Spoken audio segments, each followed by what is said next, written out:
Another lovely day, and another full day of packing for me.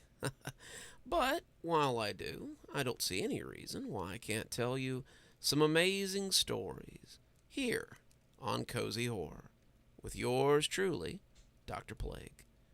Let's get you started off right with a story by Black Friday Switch 13. A story about a strange house, a strange tiny house that has some problems of its own. So, let's hear There's Something Wrong with My Tiny House. The recent trend in tiny house building intrigued me. Everything from turning a shed into a home, a shipping container, or even a van fascinated me.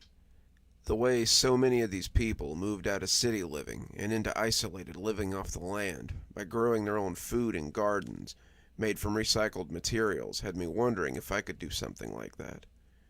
I recently broke it off with my girlfriend and wanted to move out of the city. One too many break-ins, nasty bouts with slumlords, and the general consensus that the world seemed to be broken made me long for a simpler life. I decided to take a risk and try it for myself. I felt intrigued about suitable land that allowed for city water and electrical hookups. My friend Micah referred me to reach out to a friend's father, Dave. I knew that he had loads of property in the wooded areas not far out of Columbus. The gentleman in question often allowed campers to rent his land for scenic nature experiences. He made a lot of money in the summer months, but would he be interested in letting me rent and build a house on his property? I got his number from my friend and called to discuss it with him. Hello. Hey, my name's Kurt. I was referred to you by Micah Ashley regarding some rental property that you might have available. Micah, you say? Yeah, he's my friend. Good guy. I got a spot. What did you want to do? We talking camping for a weekend or a week? I'm actually looking for an area that I can rent to build on. I'm trying to downsize, and I was told you might be someone to reach out to. There was a long silence, and I had to look at the phone to make sure he hadn't just hung up on me. Yeah, I got a place. You can come meet me tomorrow, and I'll give you the tour of the property. Then we can discuss payment. The next day I met Dave on the property. We discussed what I wanted to do, make a home on the land and pay monthly rent. He seemed eager to rent the property to me, but there was a stipulation. I need the full year's rent up front, and you can do whatever you like out here. I only ask that you're quiet, as the horses get spooked easily. I thought about it and then finally agreed. Dave said he would even help me get in contact with a contractor, one of his buddies. The cost was more than I had anticipated, but it was worth it. I was going to own my own home and nearly 10 acres of land with only one neighbor. I was also given free rein on how I wanted to construct. So, as promised, my journey began. I found one of those shipping containers on eBay from a guy in Pennsylvania who was selling it for about $650. I just had to pay to haul it back. Once again, I was assisted by Dave, who just so happened to have a truck to haul it. It was nice to be living so close to a guy that was so kind. I set up close to the unit and began working on the interior immediately. I didn't make it to have a ton of extra fixtures. I was mainly going for a couple of windows, a bed, a space to store my things. The contractor that Dave sent me was a good guy, and he helped me with the design, but I put everything together. I'm proud of what I came up with. There were a few things I didn't expect, one of which that I could get running water, but the toilet wouldn't flush as well as I liked it. I almost decided on a composite toilet. Still, Dave said that of all the things, he could not allow the dumping of any kind on his property, nor did he want me creating a large garden bed, which seemed odd to me because he'd been so cool about everything else. So that meant the composite garden was out, unless I grew these things in a box on my makeshift patio. So, after a few months, I was settling in. When they said that nature was healing, they didn't lie. I spent most of my time working and sitting on my new deck. It was peaceful and calming.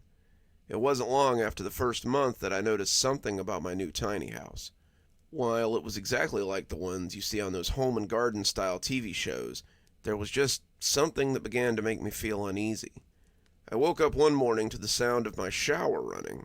When I got out of bed, I could have sworn I saw someone running out my side door that led to the new patio. I never jumped out of bed so fast. I ran to the door and saw nothing where I should have seen someone running away. I called Dave that very morning after the sun came up. I asked him if he'd seen anyone on the property. He said he'd check his security cameras, which he did while I was talking to him. Dave said he couldn't see anything unusual, and I was more than welcome to check them myself. He even offered to install one for me. Again, he was a guy that was nice and polite. Yet I opted not to take him up on the offer. Instead, I decided to install my own. I got one that required a phone app and had infrared availability. I still need to get it delivered to my new residence. Instead, I had the new camera delivered to my post office box that I set up when I moved in. Once I installed it, I could do nothing but wait. I ended up waiting about a week or so, but there was nothing. Perhaps I was just losing my mind. Maybe what I had seen that morning was just me dreaming. That would have explained what I saw. I was sleeping when the second instance occurred. I was dead to the world when something woke me up. It was my phone. My cell had several notifications from the camera app. I sat up in bed and clicked on the first one. All I could see was what looked like two eyes that appeared off the deck of my tiny house. I skipped past it, assuming that it was just a deer. Second notification was that of a shadow, but I couldn't make out what it was. The third notification, I clicked on it, and there was nothing there. I clicked on the last one, and it was completely black. I was annoyed, but I went back to sleep. The next day, I had to go into town for work. We had some big meetings that required me to show up in person.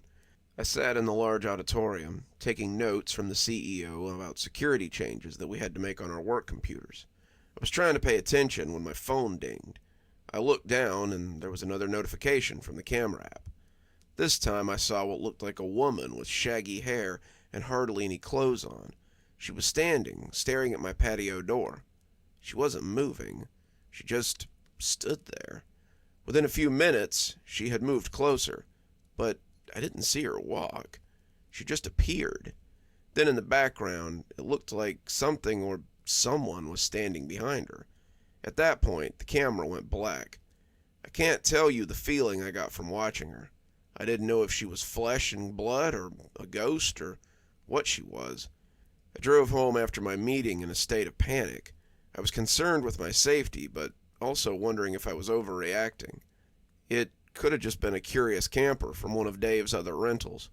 I pulled onto the property and saw Dave, waving at me as I drove past him towards the drive next to my newly created tiny house. That's when I saw something strange. One of the planter boxes I had set up on the patio railing, which had some herbs in it, had been knocked over. I picked it up and cleaned it up as best I could. I noticed someone standing behind me and turned to see Dave shaking his head. "Looks like we got raccoons. We got to be careful when we plant things. This is why I said no gardens. Can't tell you the number of times we tried, but the missus and I never got anything to take. We tried setting fences, but whatever lives around here always got in." I thanked Dave and watched him go back inside his own house. I placed the planter box back on the deck rail, hoping it would stay put this time. That's when I noticed something else. There was what looked like a hole under my new house. Could it be an animal? I'd have to set a few traps and relocate whatever it was. I certainly didn't need an infestation of groundhogs or rabbits. I put my briefcase inside the house, locked the door, and went to take a shower. I was standing in the shower for a while when the water suddenly shut off on me. What the hell? I grabbed a towel and went to investigate. When I went to look outside to see what could have stopped the water, I saw a man standing on my deck. Wasn't just any man. It was Dave, and only he didn't look like himself. He looked disheveled and broken, with a furious expression on his face. "Hey, Dave, everything okay? The water shut off," I said as I stood there half naked. Dave didn't say anything. He walked around the other side of the house, and when I went to follow him, he disappeared. Like, completely disappeared. I'm not sure what to make of it. The water came back on a second later when I walked into the house. I felt awful for pissing Dave off, only something didn't feel right. I was driving into town the next day, and I stopped to talk to him while he was carrying some feed to the cows. Just wanted to apologize for anything I could have done to make you angry, I said, looking at him. Dave just stared at me, puzzled. Sorry, I don't think you've ever done anything disrespectful. You pay your utilities, you take care of things around here. You've paid your rent for the next 10 months. You must be mistaken. Nah, I mean, when the water shut off, you stood on my porch and you looked pretty pissed. Kurt, I got no idea what you're talking about. Now it was my turn to be puzzled. I have no idea what I'm supposed to think. Could Dave have multiple personalities? Does he black out on a regular? I don't believe that's the case. I don't really know where to go from here. I'm not terrified, but after my conversation with Dave last night, I was awoken again by the app on my phone. At that very minute, it gave me a live feed of that woman standing outside. Still, when I looked at the patio, there was nobody there. The next day, I noticed that the hole near my patio had gotten bigger. That was about 3 weeks ago, and so far, no new weirdness has occurred. I'm not sure what to think. If anything new happens, I'll be sure to write about it.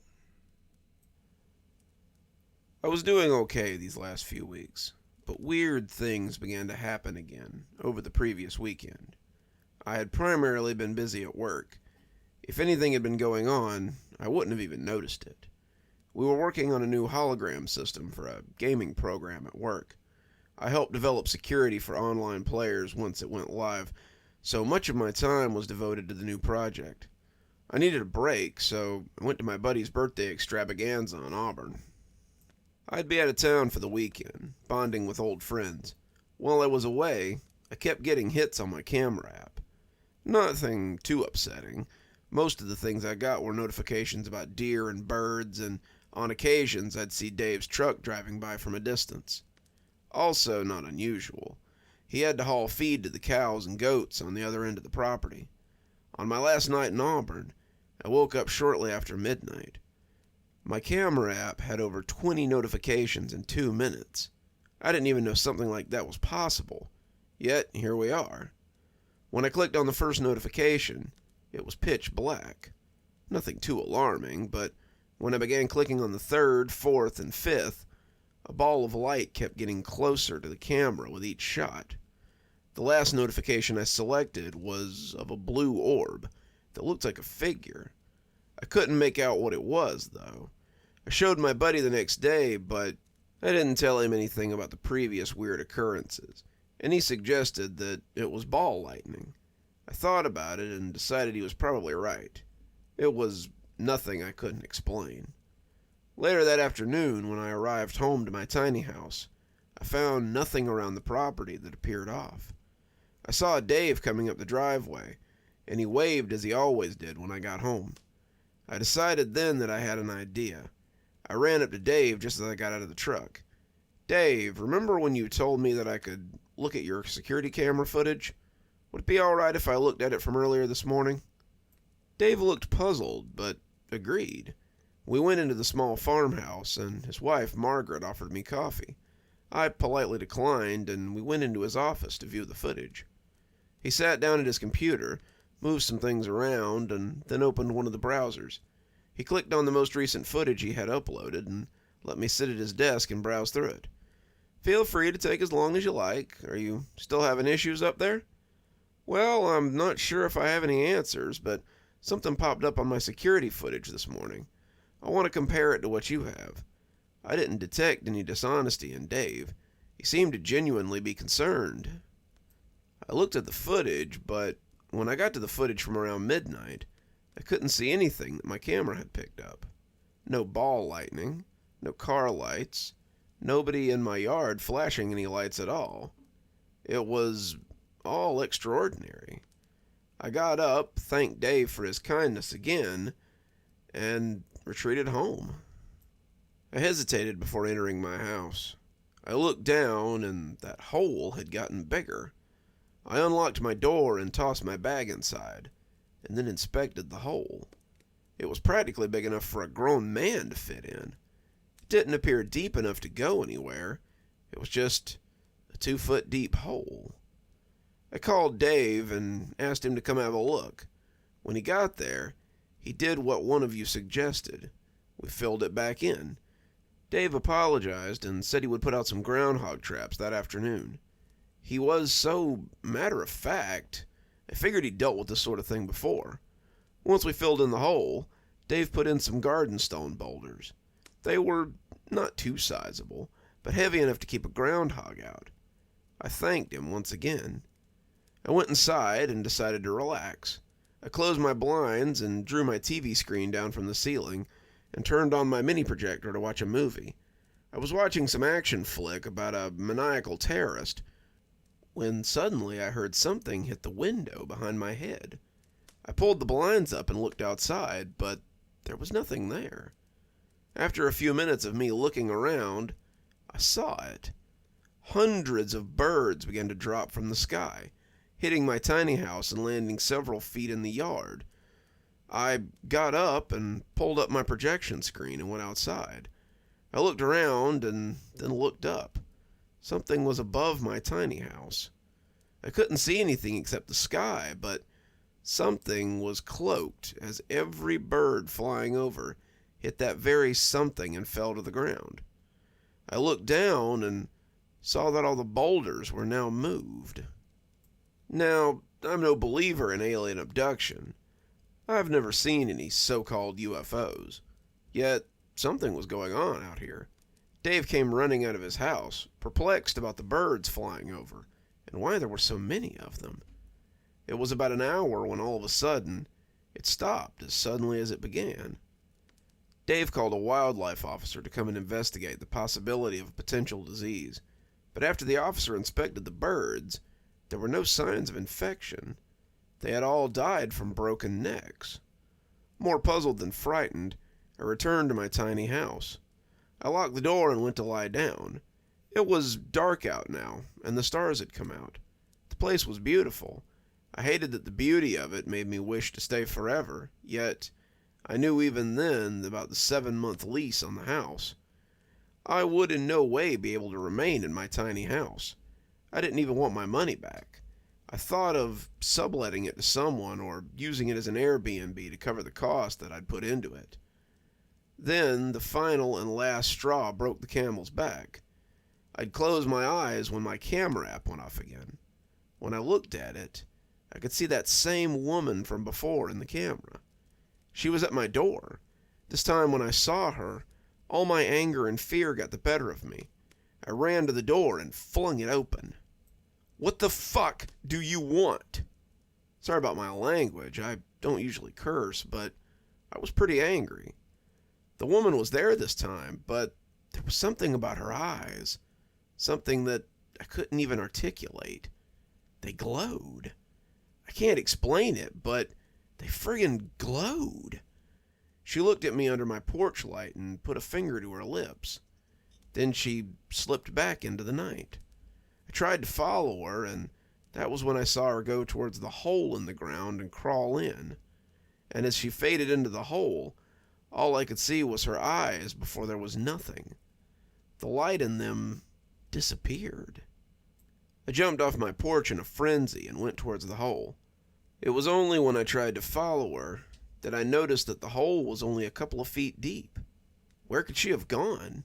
There was no way she could have fit inside it. The following day, I packed my things and went to my parents. Not something you really care to do in your mid-30s, but I felt I would lose my mind if I didn't leave. Dave was completely understanding. I told him I would figure out something with the tiny house. I could sell it and probably get the money I'd put into it back. Let Dave use it as an Airbnb property. Until I figure out what I want to do, I'd be at my parents' indefinitely. My mom put me in my old bedroom.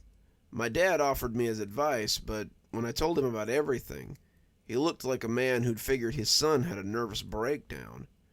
Maybe it was all in my head. I was hoping for that, but there's one thing I can't explain. Why does my camera app still send me those damn notifications with the woman? She's standing under the camera with those eyes and beckoning me to come with her. I've been overworked and exhausted, and I was sure there was a reasonable explanation. When I showed my dad the videos, he seemed to be more concerned about the young woman's safety. I couldn't seem to express to him the fear that I had every time I looked at her face. It was as if she didn't show herself to others the way she did to me. Also, how do you explain that force field over my house? Dave's doppelganger? All the weird stuff going on that had me unnerved? I went to a doctor to get sleeping medication. I deactivated the camera app from my phone as well. I felt a bit better these last few days, for the most part, now that I haven't had to worry about it for the last couple of days. Then last night, I got an update on my work email. It was regarding a system breach with the security program. I noticed something strange when I clicked on the information to decipher where the breach had occurred, so I could begin to fix it. The new gaming system had photos that resembled my tiny house. In the video game, players could activate the hologram application to appear in any room in any place or building they chose. Only the hologram would utilize the same space it was in. It would work similarly to the Oculus, only goggles weren't necessary because the hologram worked with the area you activated it. You select the hologram to appear in your display area, like your bedroom, living room, or your office. So if you wanted to watch a killer character act out his rage, or if you wanted to play the character yourself, you would be in the room with them. They also could react to you. It would be like they were in there with you, only the hologram in this game wasn't your typical killer or action figure. It was now introducing a new character, that disheveled woman I kept seeing in front of my tiny house. I know this sounds crazy. Technology is crazy. There's still a lot of bugs in this new gaming system. We only have a few prototypes, so it hasn't made it to the public yet. I shouldn't even be telling any of you about this. I need to tell someone about it, though, because I don't know what to do. Something's using it.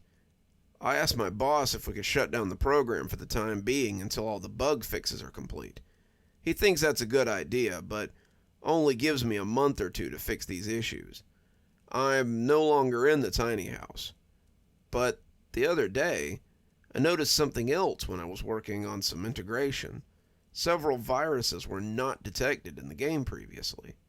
I can't understand the language because it isn't your typical syntax type system. It's something I've never seen. It's as if the game has a mind of its own. Here is the real kicker. One of the latest characters in the hologram game looks exactly like me. Looks like I'm going to be tired for the near future, working around the clock trying to understand what's happening. Wish me luck. Quite a ride, that story. So let's go right into our next one by another constant contributor to the channel, evilartbunny. We'll hear a story about how there are no stars. I haven't seen my friend in a year. Her blog just updated. Here's what it says. Wednesday, the 16th of March, 2022. Last night, Robert didn't come back. Jake did, but he hasn't said a word.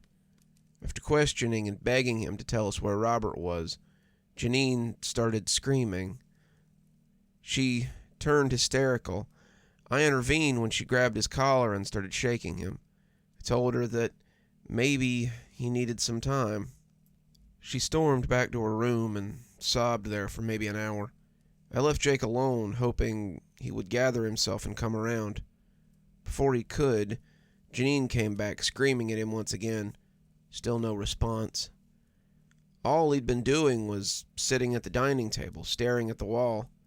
Sometimes he would sob and sniffle. Janine's renewed fury didn't seem to change that at all. That's when Janine grabbed a knife. She threatened him in a cold and strangled voice. He just stared ahead. She started shrieking and slamming the knife into the table, close to his hand. When I saw her raise the knife again, I turned in to grab her around the wrist, but she knocked me to the floor. When I got up, she was standing there, panting. The knife was lodged 3 inches deep into Jake's shoulder.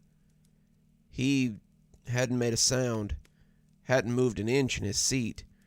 He just turned and stared at her with a distant gaze in his tear-stained face. She stopped then, her face scrunched up as she cried once more, then fled back to her room, leaving the knife in his shoulder. I'm not entirely sure why I'm writing this. There's been no internet connection here. Maybe it's just to manage the fear before we set out, make some sense of what's happening. Maybe it's so I have some notes to refer to when we reach the police. Maybe it's to leave something behind if we don't make it. I'm finding it hard to believe I just wrote that sentence. I hope I'll read this entry again someday and laugh at it. We arrived here, Marina Lodge in East Giplin's, Victoria, on Saturday evening. We've been here for 3 full days. Today is the 4th morning. Janine's been my best friend since high school.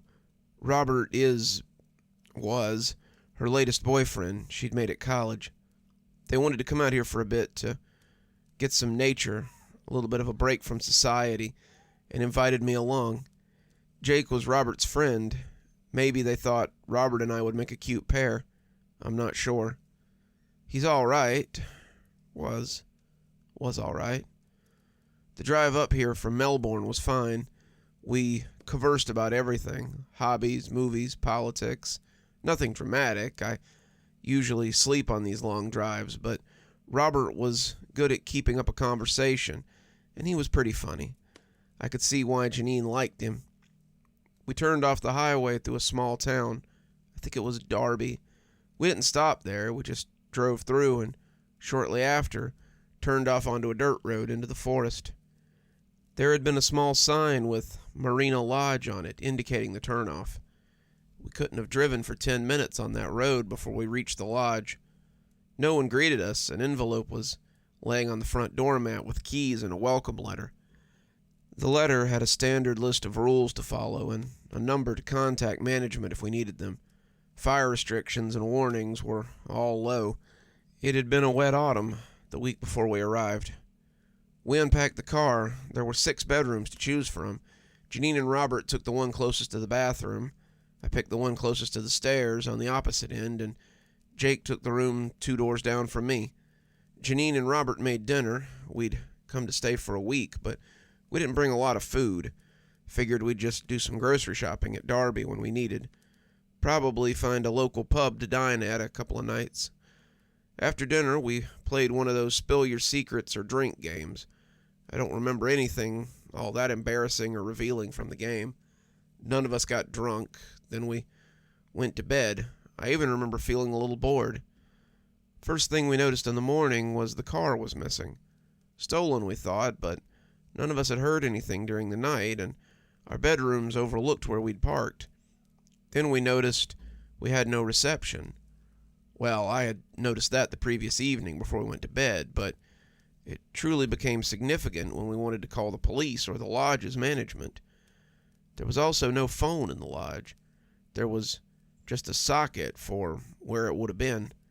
None of us had noticed the lack of phone the evening before. Despite the car having gone missing, Jake stayed positive. Look at the whole thing as an adventure. We all took point from him and tried our best to look forward. The boys decided they would walk over to Derby to call for help. They didn't take much with them, some bottles of water, and they headed off, and as they rounded the corner of the dirt road, I could hear Jake and Robert talking jovially. They didn't come back for hours. I'm not sure exactly how long. Not long after Jake and Robert had left, Janine and I realized both of our phones had the times frozen at 2:57 a.m. The microwave time was stuck at 2:53 a.m. It was unsettling, but we didn't make a big deal of fuss about it. I thought phones were synchronized to satellite time or something. The boys must have left around 8. The sun had just dipped below the trees when they came back. Janine rushed up to hug Robert. He hugged her back, but he wasn't smiling or laughing anymore. Jake kept looking back at the road. The road doesn't end, the boys tell us. We asked them what they meant. They repeated themselves. We asked if it was possible they missed a turn somewhere. They said they walked for hours. They weren't sure how long their phone clocks had been stuck at 2:57 a.m., though. But they judged from the shadows of the trees that it was around midday when they started to think the road had been going for too long. They turned around and looked for the turnoff they had missed. Eventually, they found themselves back at the lodge. It was a sullen night. I heard Janine and Robert arguing a little at some point. I stayed in my room. I don't know what Jake was doing. The next morning, Jake and Robert got ready to do it again. What else could they do? They figured they simply must have missed a turnoff, or perhaps were disoriented by their inability to tell time. They had maybe given up too soon.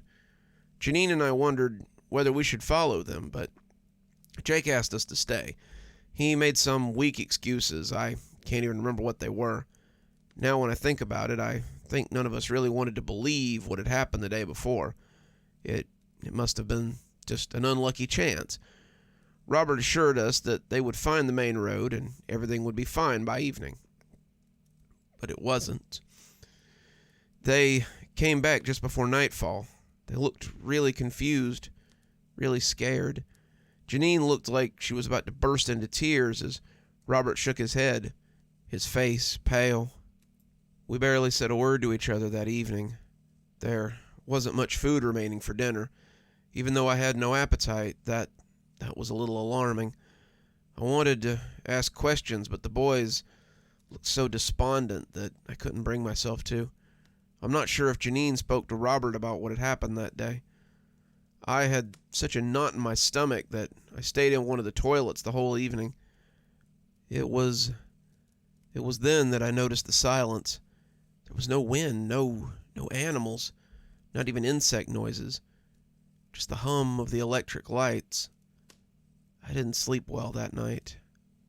The next day, the boys did not seem prepared to go out at all. Jake was sitting on the stairs outside, just staring at the dirt road again. Robert looked like he was nursing a headache at the dining room table. I had been trying to find a signal all around the lodge, but there was none. As I walked past Robert at some point, he told me, "There isn't any." I stopped and asked him to clarify. There wasn't any signal the whole length of the road they had walked. They had even climbed a tree to spy the surroundings. Nothing. No radio towers, no water towers, no power lines, not even a plume of smoke. Just endless dirt path, slowly winding its way through the trees. Janine appeared then. She looked ready to go. So was I, but for some reason, the boys were able to stop us once more. Third time's the charm, and just give us a chance to redeem ourselves, they said. Robert even managed to smile. Off they went then, backpacks on like they were going on a relaxing hike. We should have gone with them. How stupid were we? It must have been almost noon when they left. As we waited, I noticed the microwave clock was no longer showing. The power had cut out. Janine and I wandered around the lodge trying to understand why, and discovered the lodge ran on a generator around the back. It had run out of fuel. Evening crawled close.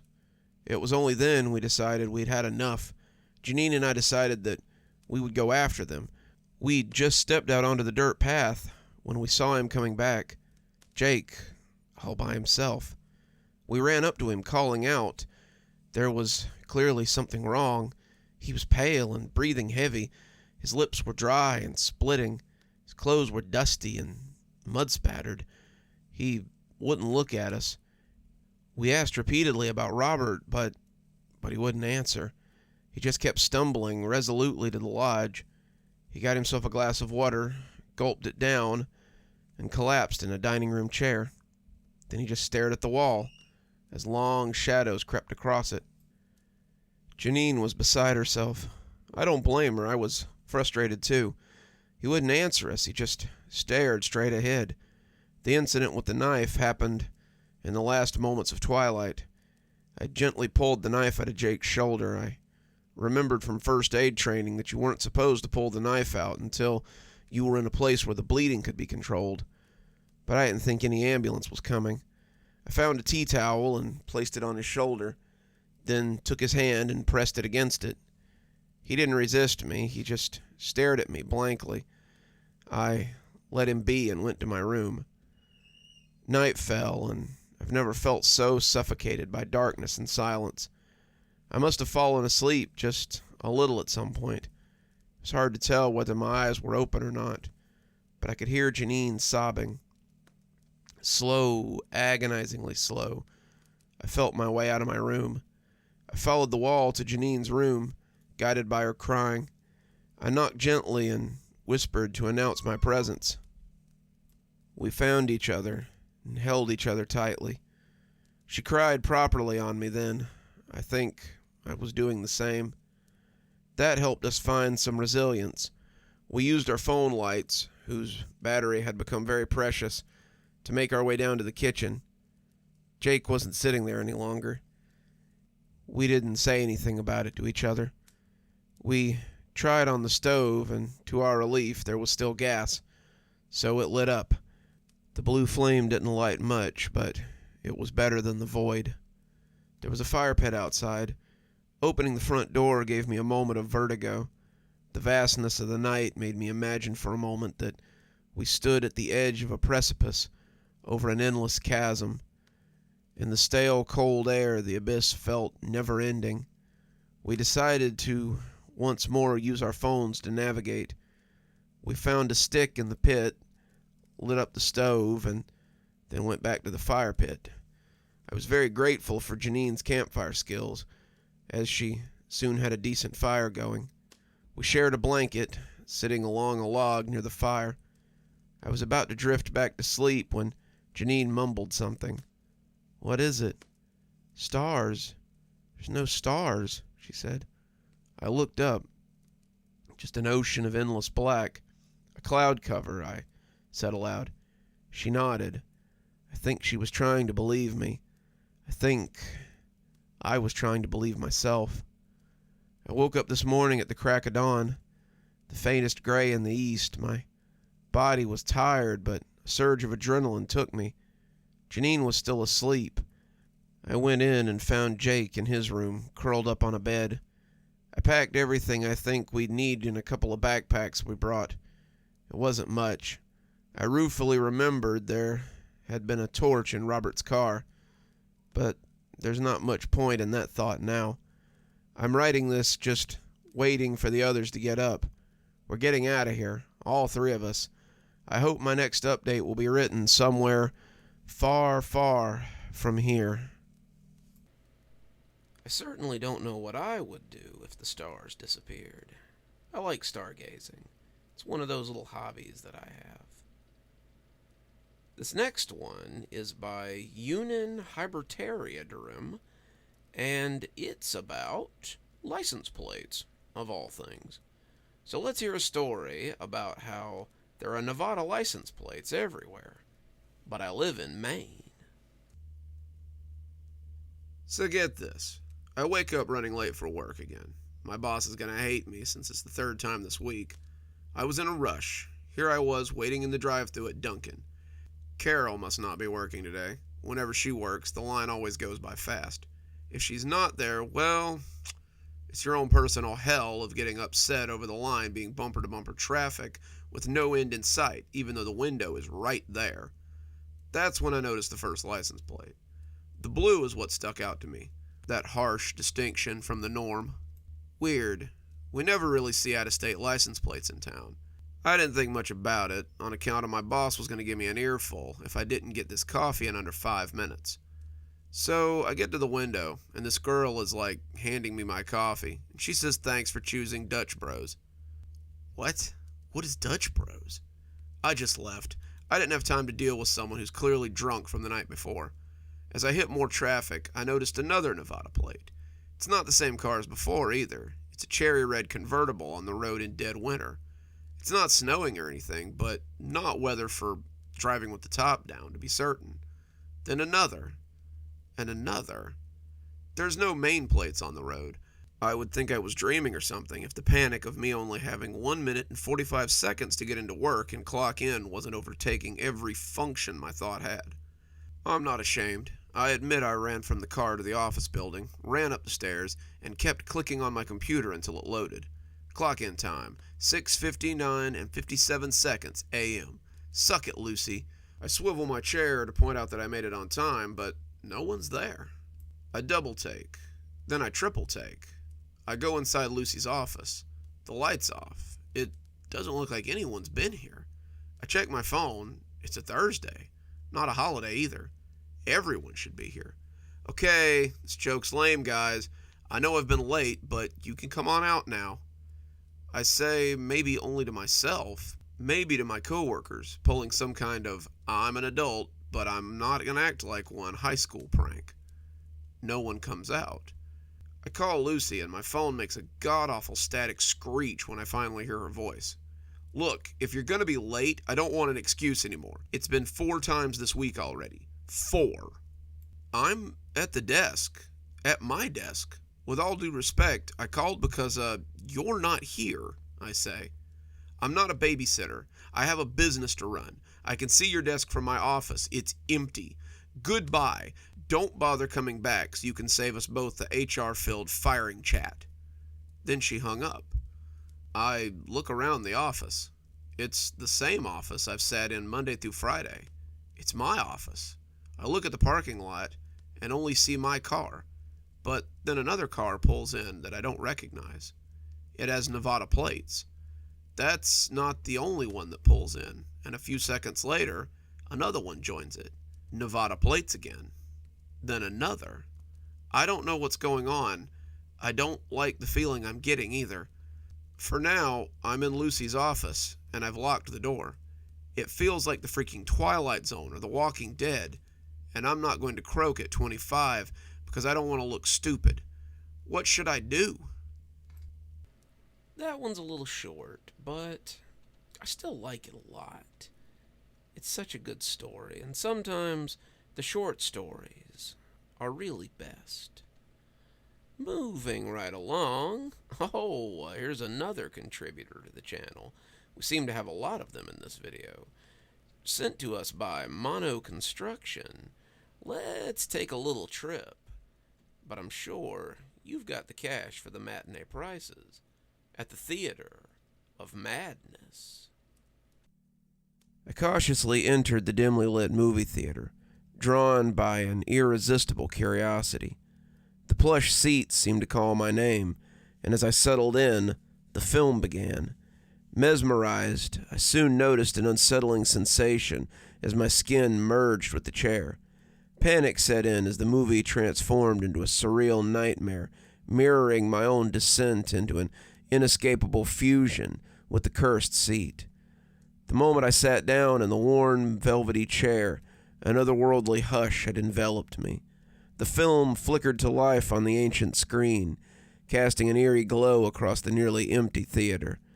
The narrative started innocently enough, but as the minutes passed, I felt an inexplicable pull, as if an invisible force was stitching my essence to the fabric beneath me. My initial fascination turned to horror as the scene on the screen began to warp and distort. The characters' faces contorted into grotesque masks, the once coherent plot unraveling into a maddening tapestry of disjointed images. Simultaneously, the chair seemed to tighten its grip on me, merging my skin with its surface in an unsettling unison. Desperation clawed at my mind as I attempted to free myself from the insidious embrace of the chair, but it clung to me with an unholy trinity. The boundaries between reality and the film blurred, as though the movie itself had become a malevolent force determined to consume my very being. As the cinematic madness unfolded, I could feel my identity unraveling, much like the fragmented storyline on the screen. The theater's atmosphere grew increasingly oppressive, as if the walls themselves were closing in on the macabre spectacle. I screamed, but the sound echoed back at me, distorted and haunting. In the surreal descent into horror, I became part of the grotesque tableau. My body melted into the chair, the boundaries of self dissolving into the nightmarish fusion. The movie's imagery seeped into my consciousness, and I found myself reliving scenes of my own life, distorted and warped by the malevolent magic of the cursed theater. The once comfortable seat transformed into an instrument of my own torture, a prison of flesh and fabric. The film's climax mirrored my own descent into madness, the boundaries between the movie and my reality disintegrating into a chaotic amalgamation of horror. As the last frames of the film played out, I was left trapped in a grotesque synthesis of person and chair, my consciousness forever entwined with the cursed cinema experience. The flickering lights of the screen cast an eerie glow on my distorted form, a silent treatment to the malevolent power that had consumed me within the confines of that ominous movie theater. Suddenly, the dissonant whirlwind of the movie's madness reached a crescendo, and the screen transformed into a distorted reflection of my own tormented visage. I found myself staring back at another unsuspecting soul, sitting in a different theater, captivated by the allure of the same cursed film. A strange sense of duality overcame me as I observed the new victim, their face etched with a mixture of awe and horror. The chair beneath them seemed to pulsate with the same malevolent energy that had ensnared me moments before.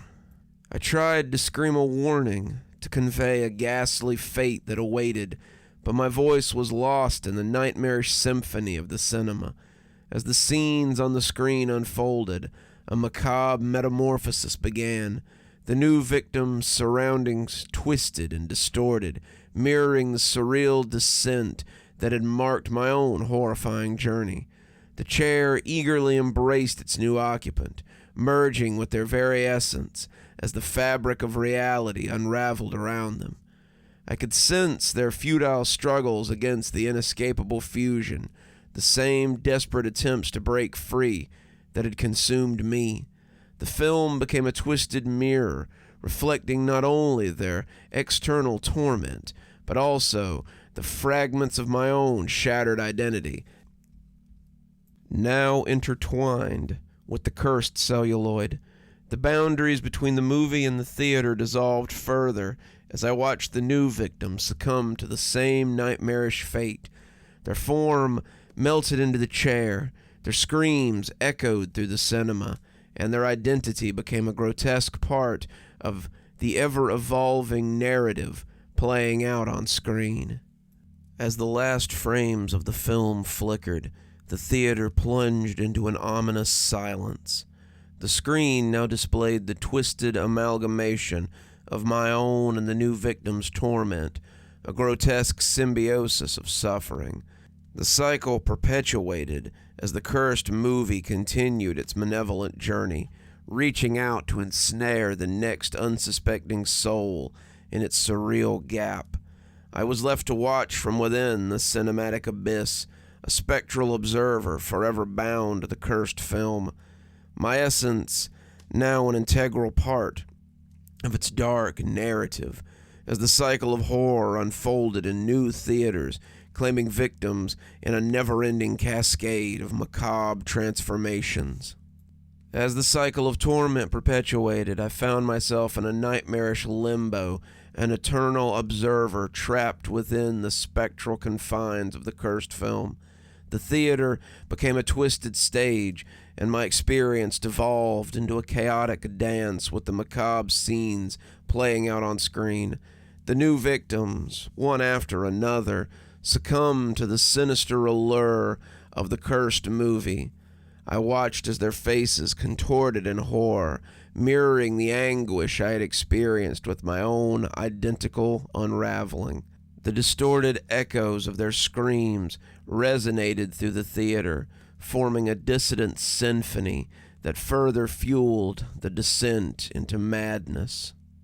Time lost its meaning in this surreal purgatory as I bore witness to an endless procession of souls ensnared by the malevolent cinematic experience.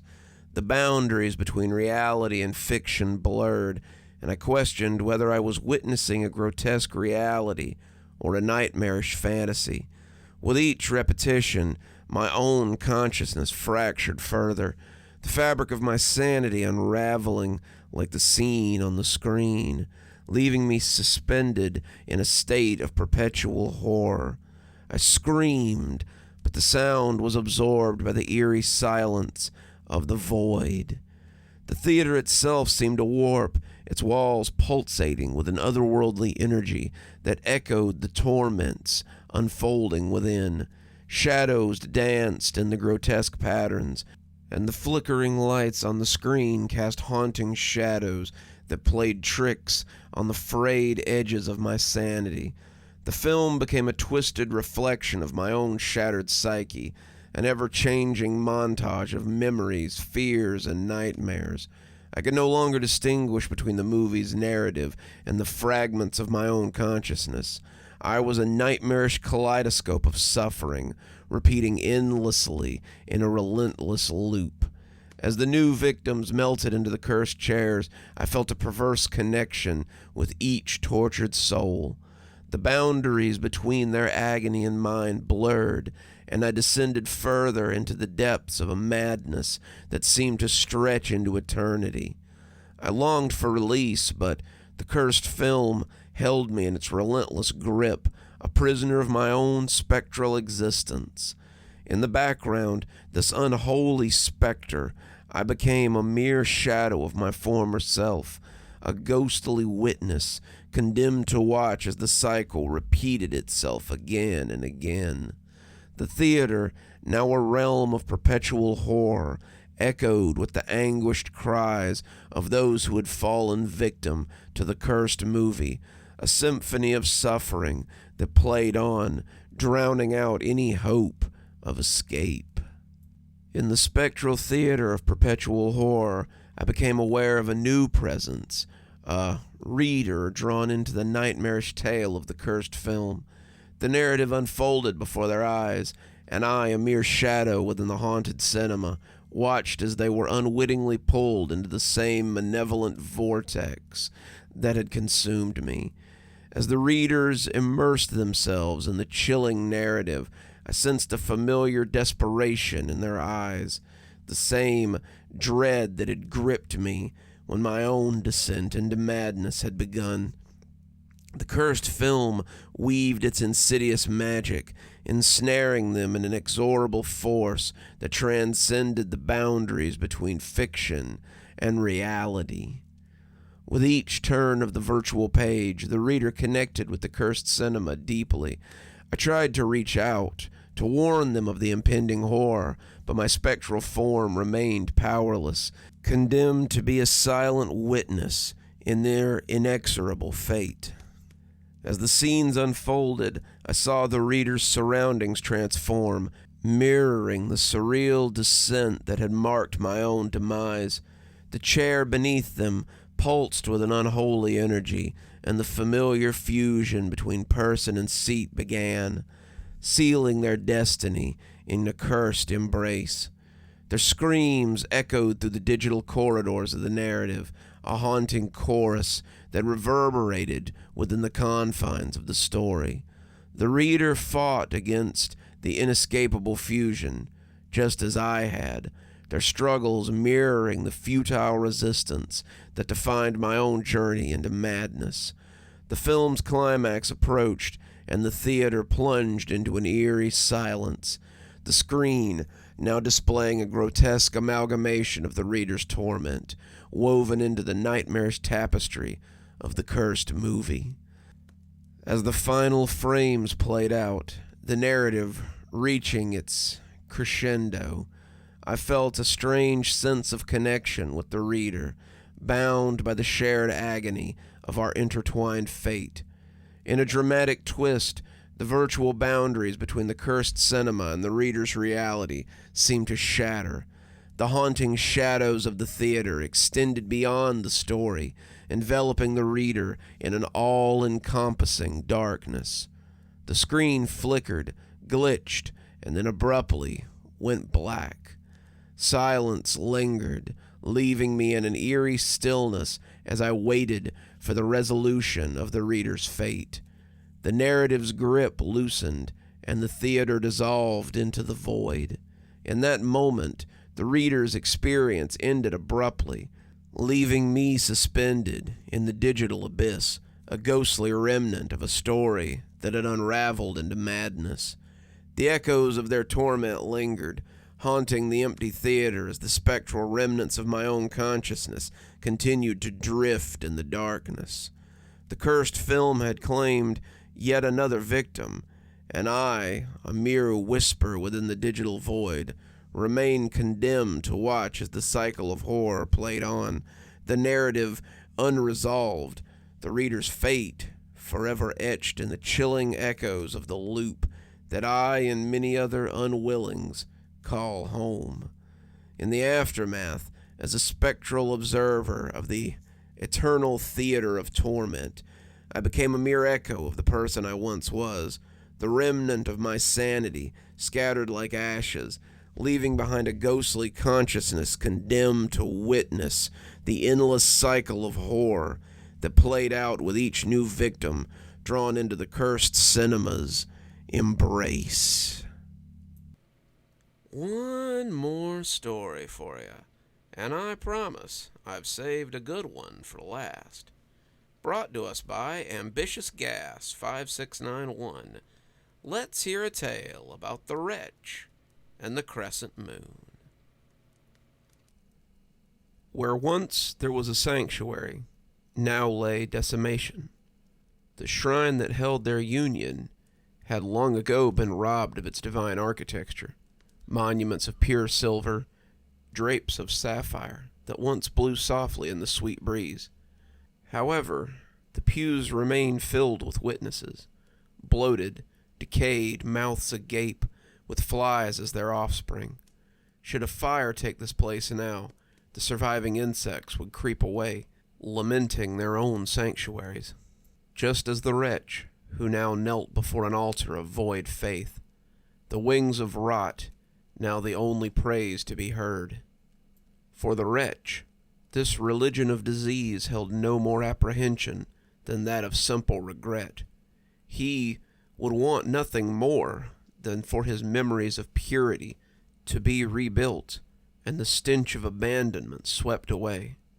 However, should a miracle break through the smoke of desolation, seize hold of the altar, purge the sanctuary with searing light, and finally leave behind a hollow but pure temple for troubled souls to find, the wretch felt that he himself should be evacuated. For the rot had taken him as well. He was simply a fly in search of another corpse, another of hope's carrion. Yet his trembling hands were raised. The rags that encased his body were as holy as filthy robes could achieve. The tingling of many tiny living things scurrying beneath his flesh were forgotten. The faded silver image of the crescent moon enveloped his whole consciousness. Should the past return, it would find him here faithfully. Then her steps filled the sanctuary, soft but echoing. She had found him after an ongoing pursuit that began at this very shrine.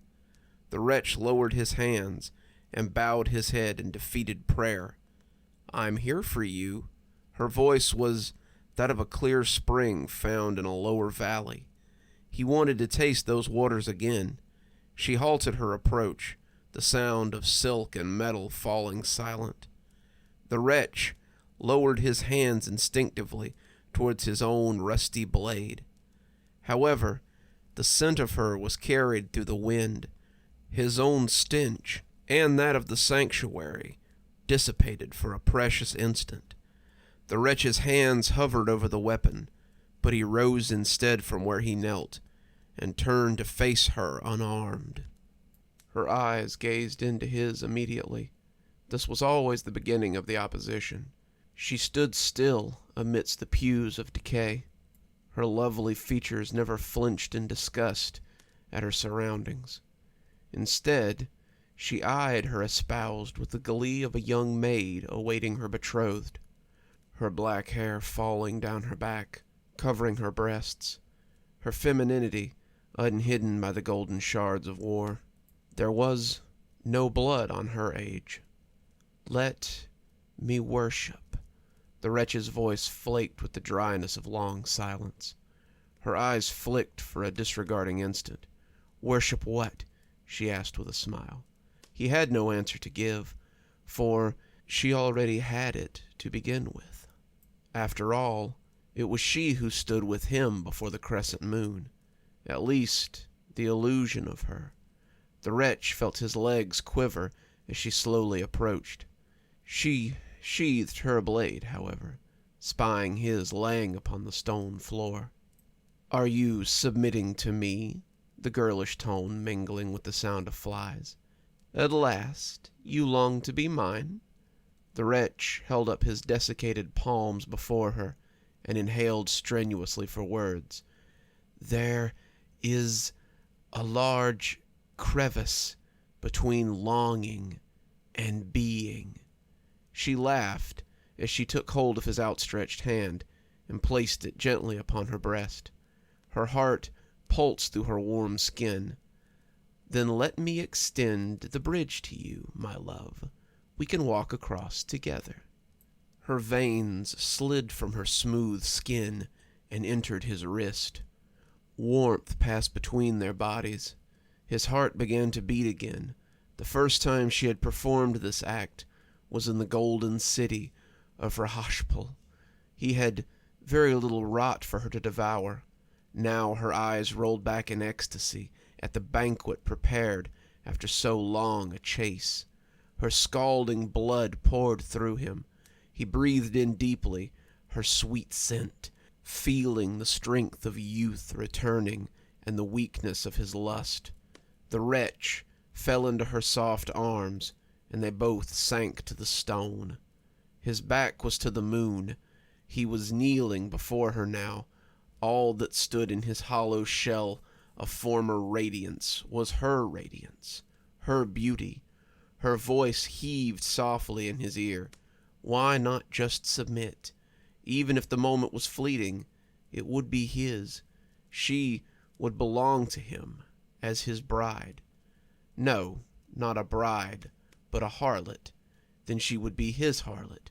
She belongs to no man. She was all he ever wanted in life. No power over the corrupting serpent. No miracle performed in the name of that which is whole.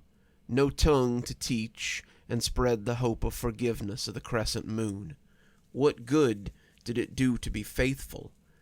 They rot in the presence of their hope. Yet they can still be found before it. The wretch felt tears fall down his rotten cheeks. He took up the rusted blade and pierced her side. She screamed and withdrew her veins from him, the warmth now gone. It would be easier now. They clashed together, the eyes, formerly that of pure young maiden, now filled with malice. They fought all over the sanctuary, falling into the pews of corpses, shattering the images of their faith. It didn't matter. For her, the fight was simply to cause agony to the wretch. For the wretch, it was to simply contend with this entity that had hindered his very existence. Their conflict brought them once more to the altar. Her blood spilled from the wounds of both combatants. Their forms identical battered flesh, ripping at one another, till finally she pinned down the wretch and began to rain blow after blow till whatever could be recognized as a countenance crumbled. When his resistance faltered, she lowered her broken hand to the remnant of the wretch. "Submit." It was a tired voice, a defeated voice, for she already knew the answer, but she was constrained to hear his response. "Never." She rose up from her former victim, now victor. With broken steps, she stumbled her way out of the sanctuary. Her thoughts never considered the many victories she had achieved, but the hatred for those few failures. Before she had exited the doorway of the dilapidation, her beauty had returned, and her flesh no longer retained any semblance of their struggles. Her steps renewed with vigor. There were more like him, far too many more that would give in. Yet, when she looked into their eyes, she always feared that which had transpired. But she would die before she ever revealed her fear. The wretch lay unmoving till nightfall. Eventually, the lunar glow of late evening shone upon him through a break in the clouds. He rose whole like before, a wretch. Yet he turned again to the fading altar and knelt once more. As he worshipped, his eyes caught sight of his reflection in the faded silver, with hands raised in praise and a congregation of fellow worshippers behind him. And just like that, our stories are over for another day. I'm sure we'll see each other again very soon for more cozy horror with yours truly, Dr. Plague. Until then, I'd like to wish all of you a wonderful day and a spooky evening.